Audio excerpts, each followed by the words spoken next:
Krishna. Geeta's cooking કોર્નરમાં તમારું સ્વાગત. જ્યારે આપણે હલકું ફુલકું ખાવાનું મન થાય ત્યારે તરત જ યાદ આવે કે ચાલો આજે આપણે ખીચડી ખાઈએ. તો ચાલો આજે આપણે ચણાની દાળ અને ચોખાની મદદથી એકદમ સાદી અને સરળ રીતે ખીચડી બનાવીશું. તો મેં છે ને 1 કપ ચણાની દાળ અને 1 કપ છે ને ચોખા લીધા છે, જે મેં અડધી કલાકથી પલાળીને રાખી દીધા હતા. હવે આ બંનેનું છે ને પાણી આપણે કાઢીને રાખી દઈશું. આપણે બંનેનું પાણી કાઢીને રાખી દીધું છે. હવે આપણે કુકર લેશું અને તેમાં એનો વઘાર કરીશું. હવે એક જાડા તરિયાવાળું આપણે કુકર લેશું. એમાં છે ને 1 ચમચી મોટી મેં ઘી એડ કરશું વઘાર માટે. આપણે ખીચડીમાં ઘીનો વઘાર સરસ લાગે છે. જીરું, તજ, આખા મરી અને લવિંગ છે, એને આપણે એડ કરશું. અને હિંગ લીધી છે, સૂકા લાલ મરચાં છે અને તમાલપત્ર. એકદમ સરસ બધું મિક્સ કરી લઈશું.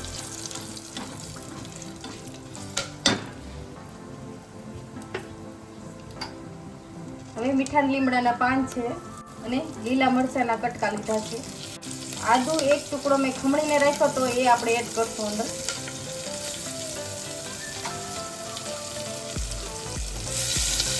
બધું સરસ સાતરી લેશું આ રીતે.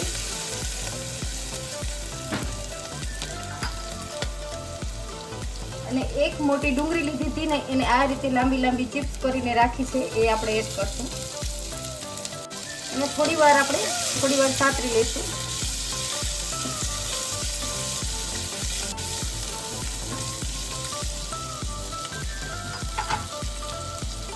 એક મોટું ટમેટું લીધું હતું, એની પણ મેં ચિપ્સ કરી લીધી છે.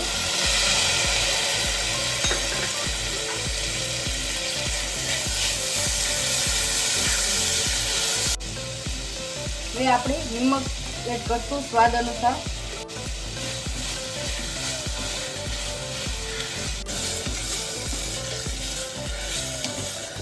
હવે સરસ સતરાઈ ગયું છે, તો આપણે ચણાની દાળ એડ કરશું. પલાળેલી ચણાની દાળ એડ કરી દઈશું અંદર.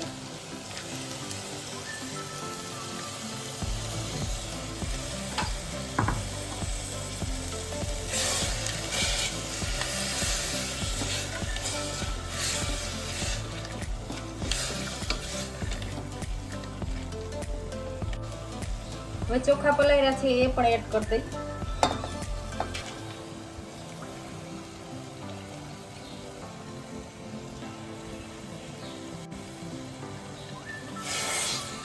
હવે એકદમ સરસ બધું મિક્સ કરી લેશું.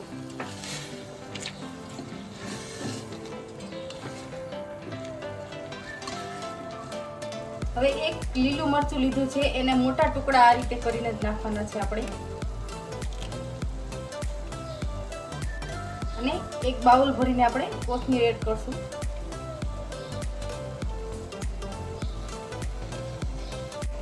હવે આમાં આપણે પાણી એડ કરશું. તો આ માપથી મેં ચોખા લીધા હતા, એ જ માપથી 1 કપ આપણે પાણી એડ કરશું. અને આપણે ચણાની દાળ છે ને, એ પણ 1 કપ લીધી હતી, એની સામે આપણે 1.5 કપ પાણી એડ કરશું. 1 કપ અને અડધો ઉપરથી આ રીતે 1.5 કપ એડ કરશું. અને એકદમ સરસ પાછું પાણીમાં મિક્સ કરી લઈશું.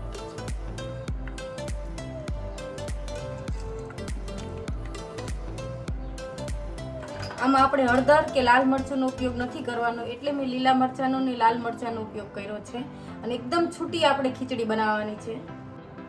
હવે આપણે કુકરનું ઢાંકણું બંધ કરશું અને આપણે 1 વિસલ ફૂલ તાપે કરશું અને 1 વિસલ આપણે ધીમા તાપે કરશું. 2 વિસલ જ કરવાની છે.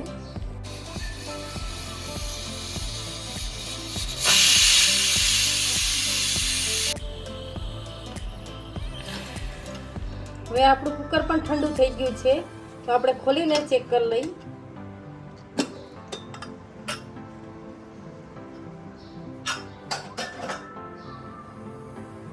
હવે આપણી ખીચડી એકદમ સરસ તૈયાર થઈ ગઈ છે. જોઈ શકશો તમે, એકદમ છૂટો છૂટો દાણો છે અને દબાવી છે ને તોય પણ એકદમ સરસ ચડી ગઈ છે ચણાની દાળ.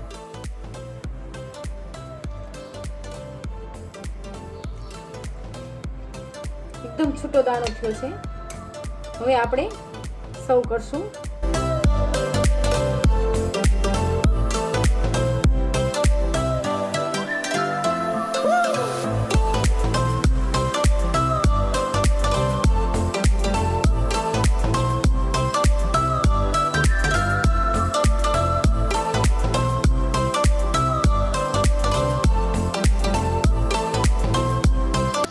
થોડું આપણે ઉપરથી ઘી રેડીશું.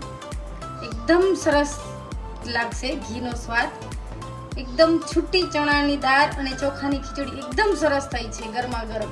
જો તમને મારી રેસીપી પસંદ આવે તો લાઈક, શેર અને સબસ્ક્રાઈબ જરૂરથી કરજો અને મને કોમેન્ટ કરીને કહેજો કે આ મારી રેસીપી તમને કેવી લાગી. Thank you.